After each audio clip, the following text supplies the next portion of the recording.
आज का हमारा टॉपिक है कक्षा छठी का दूसरा चैप्टर, जिसका नाम है भोजन के घटक। पहले चैप्टर में हम भोजन के बारे में पढ़ चुके हैं। हम भोजन में अलग अलग वस्तुएं खाते हैं, जैसे चावल, चपाती, मांस, अंडे, दूध आदि। इन सभी वस्तुओं में हमारे शरीर के लिए कुछ जरूरी घटक होते हैं। जिन घटकों की या जिन चीज़ों की हमारे शरीर को ज़रूरत होती है वो इस भोजन में रहते हैं, जिन्हें हम पोषक कहते हैं। हमारे भोजन के कुछ मुख्य पोषक तत्व निम्नलिखित हैं। सबसे पहला कार्बोहाइड्रेट, प्रोटीन, वसा, विटामिन, खनिज लवण। ये सभी पोषक तत्व होते हैं जिनकी ज़रूरत हमारे शरीर को होती है, और ये पोषक तत्व हमें भोजन से मिलते हैं। आइए एक एक करके इनके बारे में जानते हैं। सबसे पहले है कार्बोहाइड्रेट। यह मुख्य रूप से हमारे शरीर को ऊर्जा देने का काम करता है। क्योंकि यह ऊर्जा देने का काम करता है, इसीलिए इसको हम ऊर्जा देने वाला भोजन भी कहते हैं। कार्बोहाइड्रेट हमें सभी तरह के अनाज से बनी हुई वस्तुएं, जैसे चावल, गेहूं, मक्का, ब्रेड, आलू, शकरकंद आदि से मिलता है। और कार्बोहाइड्रेट देने वाली वस्तुएं हमें इस चित्र में दिख रही हैं। कार्बोहाइड्रेट जो है वो दो रूपों में पाया जाता है। एक होता है मंड और दूसरा होता है शर्करा। मंड के परीक्षण के लिए हमारे पास एक टेस्ट है जिससे हम पता लगा सकते हैं कि कोई वस्तु है उसके अंदर मंड है या नहीं। मंड का परीक्षण के लिए हमें आयोडीन के विलयन की जरूरत पड़ती है। देखते हैं किस तरह से इसका टेस्ट होता है। आयोडीन का रंग बैंगनी होता है। जब इसे मंड पर डाला जाता है तो इसका रंग नीला या काला हो जाता है। अर्थात अगर किसी वस्तु पर हम आयोडीन की कुछ बूंदें डालें और उसका रंग बदल के नीला या काला हो जाए तो हम समझेंगे कि उसके अंदर मंड मौजूद है, उपस्थित है। जैसे हमने एक आलू काट लिया और उस आलू के ऊपर हमने कुछ बूंदें आयोडीन की डाली। आयोडीन का रंग बैंगनी होता है। थोड़ी देर के बाद वो जो बूंदें हमने डाली थी वो इलाका नीला या काला हो जाता है, जो हमें बताता है कि आलू के अंदर मंड मौजूद है। ये मंड का परीक्षण है हमारे पास। बड़ी आसानी से हम इसको कर सकते हैं। किसी भी वस्तु के ऊपर अगर हम आयोडीन की कुछ बूंदें डाल देंगे और अगर उसका रंग नीला या काला हो जाएगा तो हम समझ जाएंगे कि उसके अंदर मंड उपस्थित है। इसके बाद दूसरा जो पोषक तत्व है हमारे पास वो है प्रोटीन। प्रोटीन की जरूरत शरीर की वृद्धि तथा स्वस्थ रहने के लिए होती है। इसे शरीर वर्धक भोजन भी कहा जाता है, क्योंकि इसकी मदद से हमारे शरीर की वृद्धि होती है। इसीलिए इसको शरीर वर्धक भोजन भी कहते हैं। प्रोटीन हमें अंडे, दूध, मांस, मछली आदि से मिलता है। प्रोटीन हमारे शरीर में होने वाली टूट फूट को भी रिपेयर अर्थात मरम्मत करने का काम करता है। कई बार कोई भी काम करते वक्त हमारे शरीर के अंदर बहुत सारे जो मांसपेशियां उनके अंदर टूट फूट होती रहती है, तो उनको रिपेयर करने का काम भी प्रोटीन ही करता है। इन सब वस्तुओं से हमें प्रोटीन मिलता है, जैसे दूध, जितने भी ड्राई फ्रूट्स हैं उनसे, अंडे, चिकन, दाल और जितनी भी तिलहन होते हैं उनसे हमें प्रोटीन प्राप्त होता है। अब इसके बाद है प्रोटीन का परीक्षण, कि किसी भोजन में प्रोटीन है या नहीं, इसका किस तरह से पता लगाएंगे। प्रोटीन का पता लगाने के लिए हमें दो वस्तुओं की आवश्यकता होगी। एक तो हमें कास्टिक सोडा चाहिए और दूसरा कॉपर सल्फेट।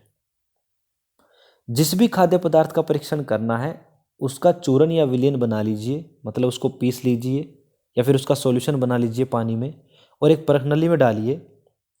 फिर उसके ऊपर अगर हम 2 बूंद कॉपर सल्फेट की डालें और 10 बूंद कास्टिक सोडा की डालें, तो अगर परखनली में जो पदार्थ था उसका रंग बैंगनी हो जाता है तो यह प्रोटीन की उपस्थिति को दर्शाता है। दोबारा से बता रहा हूं कि हमें करना क्या है।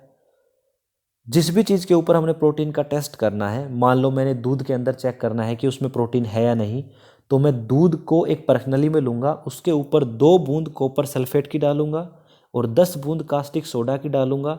अगर उसका रंग बैंगनी हो जाता है तो यह प्रोटीन की उपस्थिति को दर्शाता है। इस डायग्राम के माध्यम से हम समझते हैं। पहली वाली परखनली में दूध डाला था, दूसरी वाली में नमक और तीसरी वाली में एग वाइट, अंडे का जो सफ़ेद वाला भाग होता है वो। इसके अंदर जब कास्टिक सोडा 2 बूंद कॉपर सल्फेट की और 10 बूंद कास्टिक सोडा की डाली गई तो दूध का रंग कुछ ऐसा था, जो नमक वाली परख नली उसका रंग कुछ ऐसा था, और एग वाइट की परख नली का रंग कुछ ऐसा था।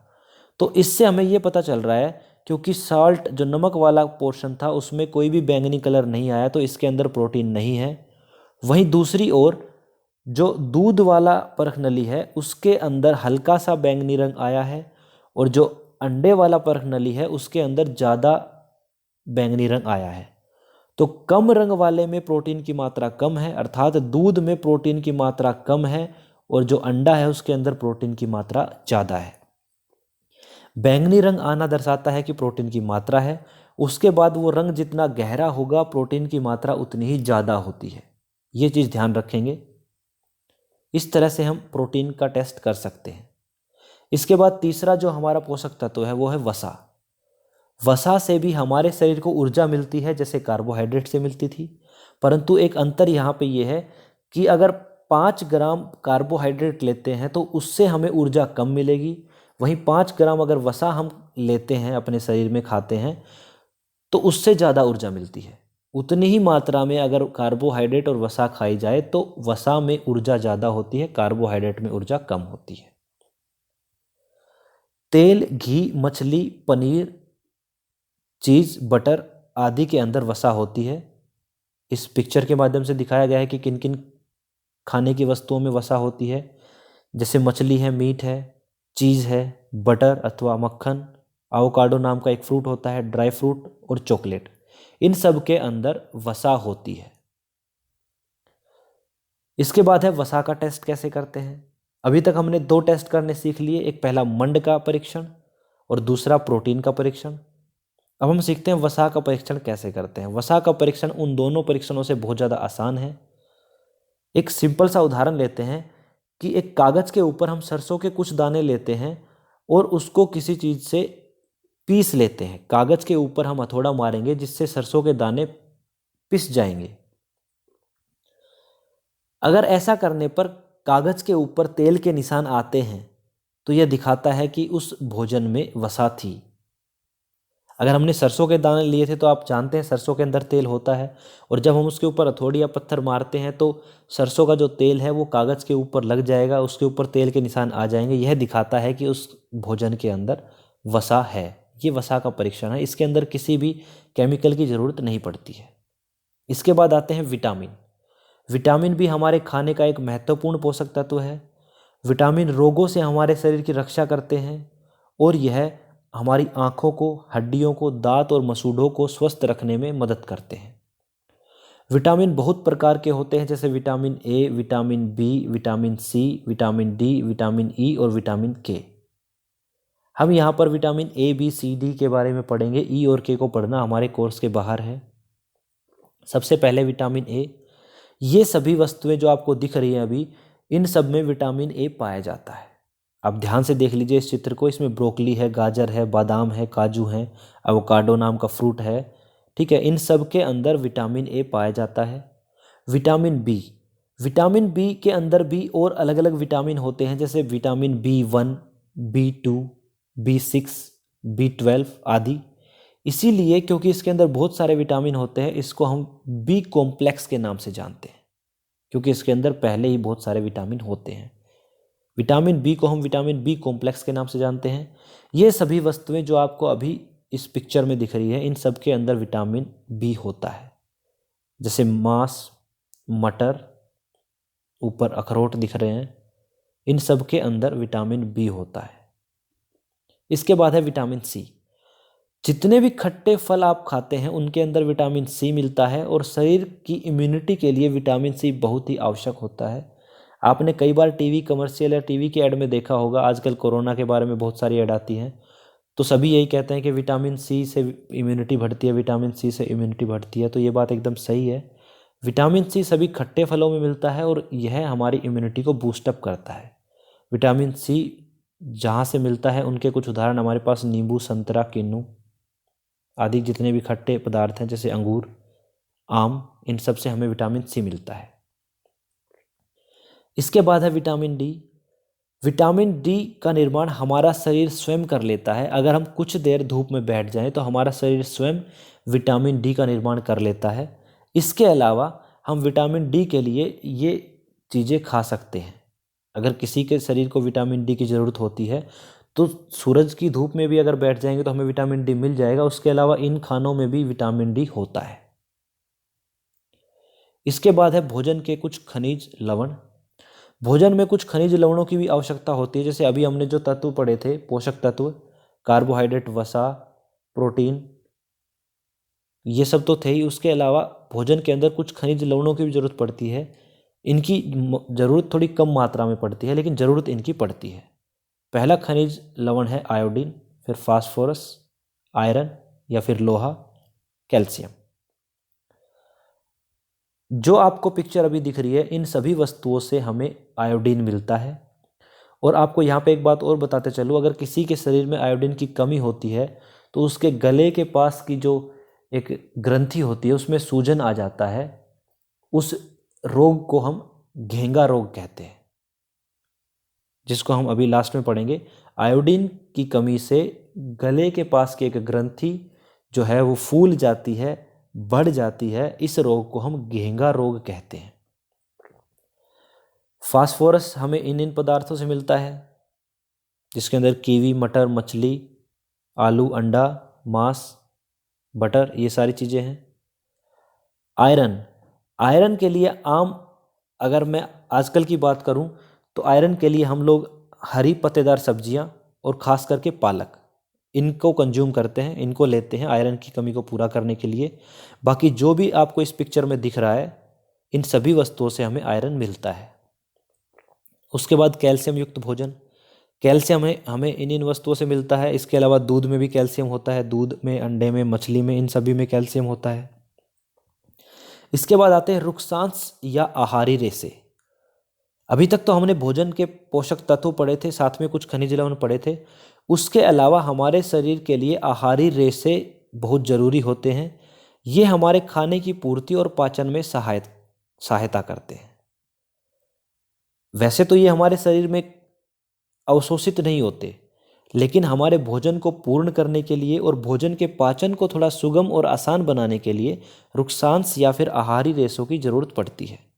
ये रेशे हमें कहाँ से मिलते हैं, ये देख लेते हैं। रुक्षांश हमें साबुत अनाज, दाल, आलू, ताज़े फल और सब्जियों से मिलते हैं। ये देख लीजिए, फाइबर बोलते हैं इनको अंग्रेजी में। इन सभी वस्तुओं से हमें फाइबर मिलते हैं, जैसे कि साबुत अनाज है, दाल है, आलू, ताज़े फल और सब्जियां, कच्चे फल और सब्जियां जो सलाद हम खाते हैं, उन सब से हमें आहारी रेशे मिलते हैं, या रुक्षांश भी कहते हैं इन आहारी रेशों को। उसके बाद है संतुलित भोजन। अब तक हमने जितने भी पोषक तत्व पढ़े हैं, अगर वो सभी पोषक तत्वों की उतनी ही मात्रा हम अपने भोजन में लें जितनी हमारे शरीर को आवश्यकता है, तो उस भोजन को हम संतुलित भोजन कहेंगे। वह भोजन जिसमें सभी पोषक तत्व उचित मात्रा में होते हैं उसे संतुलित भोजन कहते हैं। हमारे शरीर को स्वस्थ रखने के लिए संतुलित भोजन बहुत ही आवश्यक होता है। अगर हम संतुलित आहार लेते हैं, संतुलित भोजन लेते हैं, तो हम बीमार नहीं पड़ेंगे। संतुलित भोजन हमारे शरीर को स्वस्थ रखने के लिए बहुत ही आवश्यक है। सबसे पहले देखिए, यहाँ पे वसा की ज़्यादा मात्रा लेने से हम मोटापे के शिकार हो जाते हैं। संतुलित भोजन का अर्थ है कि सभी वस्तुएं उतनी ही मात्रा में हो जितनी हमारे शरीर को आवश्यकता है। अगर उनकी कमी होती है तब भी हम बीमार हो सकते हैं या परेशान हो सकते हैं। अगर उनकी मात्रा बढ़ जाती है तब भी वो हमें बीमार कर सकते हैं। जैसे वसा अगर हम ज़्यादा मात्रा में ले लें तो हम मोटे हो सकते हैं, हम मोटापे के शिकार हो सकते हैं।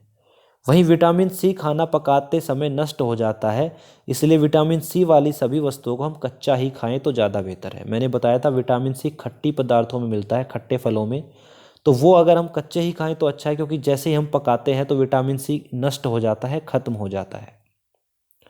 खाने में सभी पोषक तत्व जैसे कार्बोहाइड्रेट, वसा, प्रोटीन, विटामिन, रुक्षांश एवं खनिज लवण उचित मात्रा में होने चाहिए। इनकी कमी और अधिकता शरीर के लिए हानिकारक होती है। किसी भी पोषक तत्व की कमी से हमारे शरीर में कुछ रोग हो जाते हैं, उन रोगों को हम अभावजन्य रोग कहते हैं।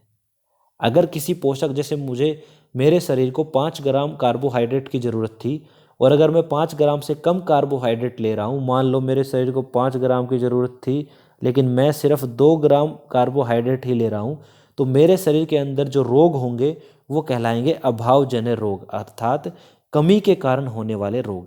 आइए अब इन्हीं कुछ अभावजन्य रोगों को समझते हैं। वे रोग जो किसी पोषक तत्व की कमी के कारण होते हैं उन्हें अभावजन्य रोग कहते हैं। अभाव मतलब कमी होना, जन्य मतलब उसके कारण। अभावजन्य रोग होते हैं किसी पोषक तत्व की कमी के कारण होने वाले रोग। यहाँ पर अलग अलग पोषक तत्वों और खनिजों की कमी से होने वाले रोगों के बारे में बताया गया है और उनके लक्षणों के बारे में बताया गया है। एक एक करके हम इनको पढ़ते हैं। सबसे पहले है विटामिन ए। विटामिन ए की कमी से हमारे अंदर कमी आ जाती है, कमजोरी आ जाती है और दृष्टिहीनता, हमारी आंखें कमजोर हो जाती हैं। या फिर रतौंधी नाम का एक रोग हो जाता है जिसकी वजह से हमें रात को नहीं नजर आता। इसके लक्षण कमजोर दृष्टि अर्थात हमें दिखाई कम देगा, रात में कम दिखना या फिर रतौंधी। विटामिन बी1 की कमी से हमें बेरी नाम का रोग होता है। बेरी नाम के रोग से हमारी जो पेशियां हैं, मांसपेशियां हैं, वो कमज़ोर हो जाती हैं और हमें काम करने की हमारे पास ऊर्जा नहीं बचती। हम हमेशा थका थका महसूस करते हैं कि जैसे हमारे अंदर कोई ऊर्जा है ही नहीं कुछ काम करने की।